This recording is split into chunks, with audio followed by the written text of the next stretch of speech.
It's the beginning of March, so it's now time for me to go through everything that I made in February. So during February, I did have some trouble with my teeth. I had an abscess which got treated, but then the pain came back, so I went back to the dentist and ended up having to have a tooth pulled. So I was doing a lot of distracting myself with making things, because if I didn't distract myself, I was concentrating on the pain that I was experiencing, and because of the pain and the abscess and whatnot, I had time to make things that I wouldn't normally have time to do. So this month, again, I have actually done quite a lot in a space of time when I normally wouldn't do as much as I've done. So it seems like I've achieved a lot when ordinarily I wouldn't because of my full-time job. Anyway, moving on. So there's a few things that I started in January and then finished in February. So I'll go through those and then I'll go into the things that I started and or finished in February as well.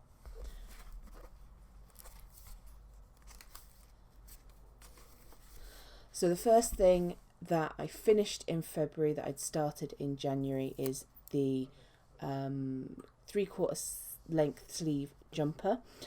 This photo isn't very good. I'll try and put a better photo on the screen, or a better version of this photo on the screen, but I think I took the photo fairly late at night, so the lighting wasn't very good.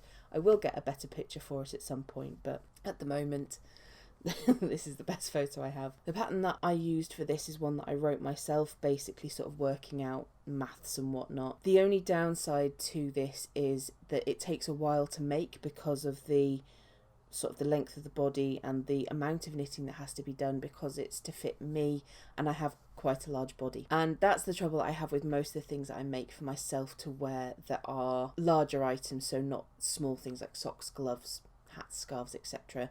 The main thing I come across in my will to do them is that I don't like how long it takes. I think it would be the same for any item of clothing really, but it just feels more pronounced for things I'm making for myself because I'm a little bit bigger than a lot of people. The next item, I haven't finished this yet, is the book cover / bag.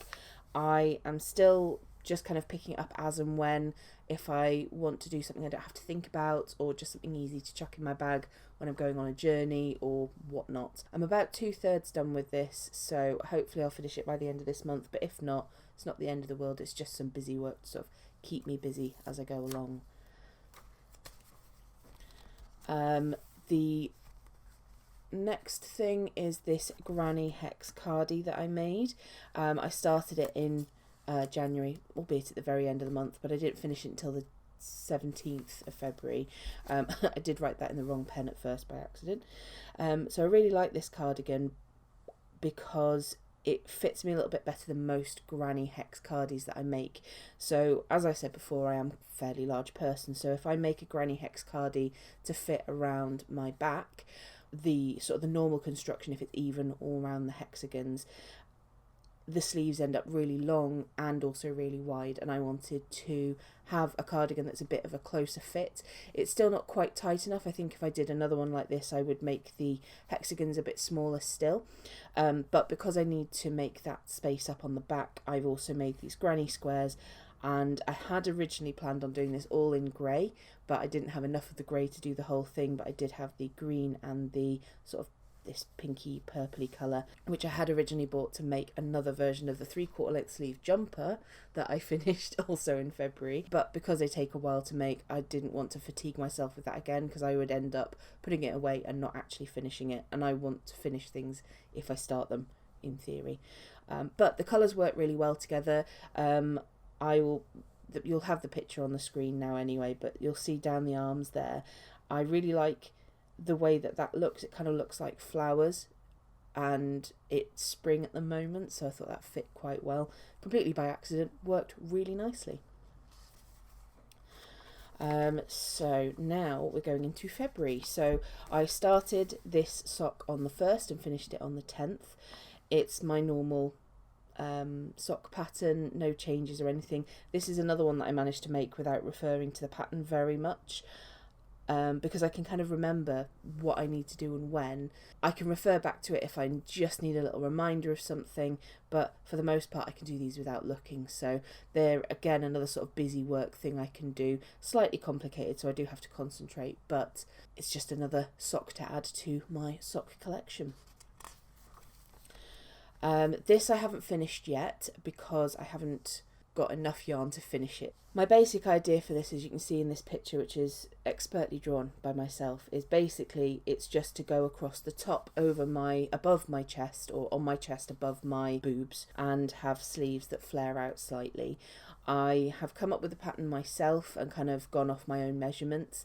I might write this up as a pattern to sell or put on Ravelry for free or something, if I can work out sort of the maths and how that would work well.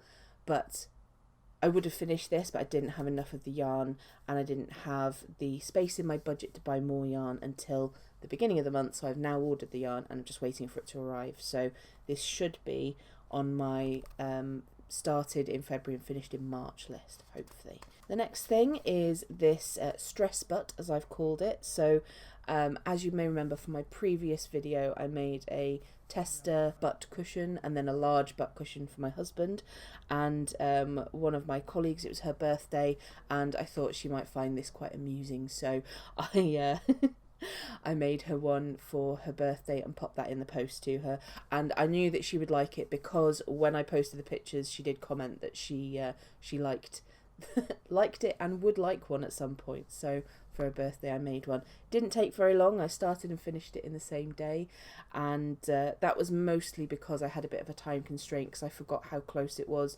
to her birthday when I started it, but it arrived on time, and from what she said, she really liked it.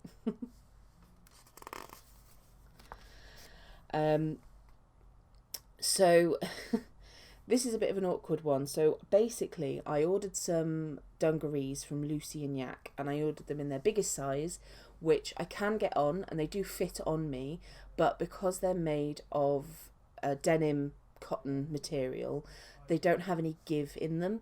So they fit fine when I'm stood up, not too tight or anything, but if I sit down, everything gets a little bit squished and they are too tight and it's uncomfortable. So I thought to myself, well, what I'll do is I'll put a bit of material in down the outside seam on the leg, because they have an easy to access outside seam on them. Rather than returning them or not using them at all, I thought I'll do this, change the leg. I was going to wait until I could buy some material because, again, my budget a little bit stretched in February, unfortunately, but I realised I have a plethora of basically cotton throws because I use them for covering furniture and as decor and things like that, because I'm basically I'm a weird old hippie lady and I have more than I need to use all at once, and I quite like this one, so I've got some of it here. I'll just show you a bit of it. So this, basically I just cut the ends or the two sides off. This is an offcut from what I put in the leg, but I severely overestimated how much material I would need. As you can see, this is quite a wide piece of material. I probably only needed about this much. So that was a bit of an error. I hand sewed it all because apparently I like to punish myself for making things. Finished putting the material on, made sure all the edges were neat and tidy, tried them on, and it was like wearing clown pants. So I put them away for a week because I had spent pretty much all weekend hand sewing these dungarees, and I just didn't want to deal with it during the week. So the weekend after, I picked them up again, and I had a thought. You know, you wake up in the middle of the night and you're like, oh, that's a good idea. And I wrote it down so I wouldn't forget. I thought, piece of elastic through the top hem, that'll gather it in, but I'll still have nice wide pant legs on the dungarees. And I did that. Took me about an hour or so to do, just sort of trying to figure out how much elastic I would need and threading it through without ruining the material or anything. And they're still way too big. I've put them away for the time being, and I will come back to them in maybe a couple of months' time and see what I want to do with them then, because I got very frustrated with it because it's a stark reminder of my body shape and size not conforming to what it should do to be able to easily wear and make clothes or alter clothes to fit me, and I don't want to make myself too down about it, so I decided I'll put it away. So I've put finished on the 25th, asterisk, putting away for now, unsure when we'll retry, just depends when I feel like it. It could be in a week, could be in a month, could be in 6 months. I will come back to them, even if it's a case of I've ended up losing weight and they would now fit me and I need to take the material out and just sew them back together. Whatever it is, I'm coming back to them another time because I don't want to completely give up on it. So they've gone away, out of sight, out of mind for now. While I was making the changes to those dungarees, I realised I had a lot of leftover fabric. There's a large piece of leftover fabric which I've got a few ideas for, which I need to solidify an idea before I actually start doing anything, otherwise I'll end up cutting out for a pattern that I'm never actually going to use. But I thought, why not make dice bags? Because I've got some smaller offcuts, like that bit that I rolled out. I'll probably make that into some more dice bags as well. So I hand sewed a little dice bag for my husband because he recently got some really, really nice dice for D&D. So I thought I'll make him a little dice bag. They came with a little pouch themselves, but it's just one of those sort of velour thingies. So I thought it'd be nice for him to have a nice proper one. I asked him before I made it, does he want like a material one or a knitted or crocheted one, and he preferred to have the material, so that's what I went with. This first one, not my best work, but thinking it up on the fly, not too bad, so I gave that to him. The cord is just plaited cotton yarn, but it's a bit stiff and a bit difficult, and then I've got a toggle on it as well, but took an hour or so to do. Again, I hand sewed it because for something of this size, it's not really worth getting my sewing machine out because it's away, because I don't have a sort of a permanent spot for it to be out, to be used when the mood strikes. That will change in the future. I am going to have a dedicated sewing spot where I can just sit and sew, and it's not going to be awkward trying to get it out and set things up. But for now, hand sewing is the easiest way when I'm doing something small. So the next day I decided to do another bag because I had a better idea for how to do it. So I've done a little drawing here. It's not entirely clear, but basically what I've done is cut into the material and then folded the top bits and the bottom bits, what they end up both being the top, and then folded over. That's what that little arrow means.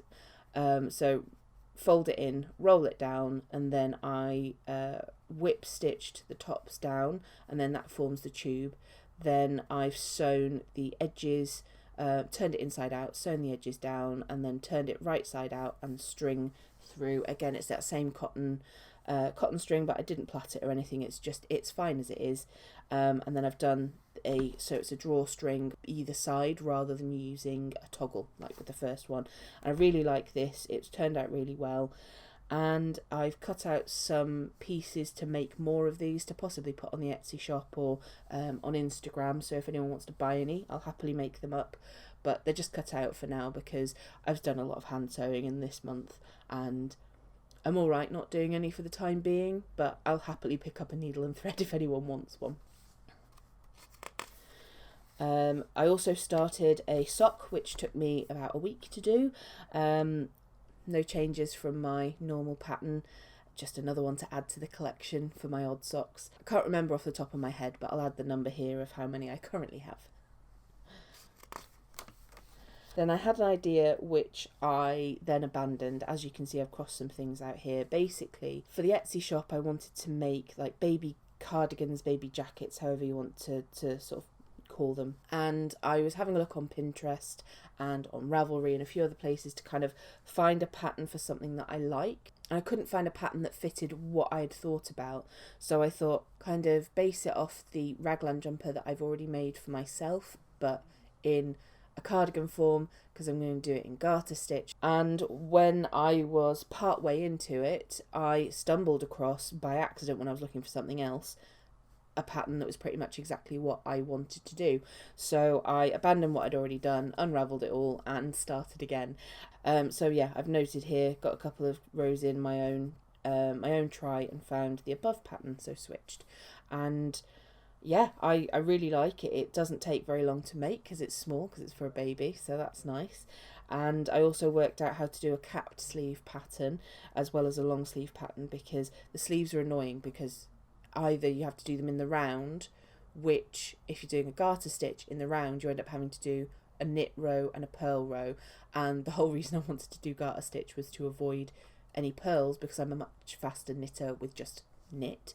So I decided to knit them flat, but then when you knit them flat, you have to sew them together, and that can create a ridge. So I thought, well, I'll do another try in a different size with another yarn, because I've got lots of different yarns, and I will come to that in a minute, where I'll just try it with a sort of a capped sleeve. That took me 5 days to do. I really like it. I've posted it up on Etsy, so if you want one, I will happily make one. I might try adding more buttons in, but a single button is quite handy, I think, when you're trying to dress and undress a small child. That's something for me to think about. For the moment, single button at the top is absolutely fine. I was also asked by my in-laws to make some slippers for the Teletubbies for my niece. So I was smuggled Dipsy to spend some time with me while I made some slippers for them and the other Teletubbies as well. I don't think Sophie actually noticed that Dipsy was missing, so that was quite handy. But I only had Dipsy for 1 day before I handed him back, because we happened to be seeing the in-laws 2 days in a row, so I was able to hand him back. Basically, I figured that the easiest way was to look at something that already exists and then just make it really, really small. So I still have lots of sock yarns left over, because I don't use that much when I make one sock for myself. And I used a 3.5mm hook, so it's a bit loose, nice and stretchy, and I just used a simple crocheted slipper pattern and sort of followed that idea and made it my own. Really simple. I've written it down in case I need to make any more for the Teletubbies, but my niece was upset that her Teletubby didn't have any slippers, and she did, and Mummy and Daddy had slippers as well. Dipsy was sent home with 4 pairs of slippers, and I have been sent videos of Sophie putting them on there. You might be able to see a little thing here on Dipsy's arm. I wrote a little note from Dipsy to Sophie explaining why he was away if she had noticed. And the last thing that I made, and I finished on the last day of the month, was a larger version of that same baby jacket, but with the capped sleeves, just to see if it works. I think it works quite well, and I quite like how it looks. This is a different yarn. It's just one that I've had lying around for a while. I really like the colours, but they're not the kind of colours that I would ever wear. So I've not actually made anything for myself with this, but it's a lovely yarn. So that's it for February. I will need to start using another notebook in the not too distant future. I don't know if you can see very well there, but I'm about halfway through, and I'm only starting on the 3rd month of the year. So thankfully, I have a lot of notebooks. I've got one ready and waiting. I think I've got it under my desk. I will find it before I actually have to use it. But yeah, I'm really enjoying using the diary or the journal to keep track of the things that I have made, the things that I'm currently making, and it's also helping me to not give up on things too easily. I do have the tendency to put something down for too long and not pick it up again, and then either forget what I was doing, forget which hook I was using. If it's crochet, I tend to use the same hook for different things at the same time. It just means that I'm either actually finishing things or I'm not starting things if I think I'm not going to finish them. I don't know how much I will actually get done in March, because I don't have any booked time off, and I'm hoping that I won't have any sick leave, because I don't like being off ill. I do have an Etsy shop, an Instagram and a Facebook page, so if you'd like to have a look at those, there will be links in the description below. If there's anything you've seen in here, either in this video or previous ones, or if you see anything on my Instagram or whatnot that you like and you want me to make for you, just give me a shout. I will happily have a look at prices. I'm always open for commissions, so even if there's something you would like that I haven't got an example of, I can probably have a look at making it. Thank you for joining me today, and hopefully you'll join me for the next one.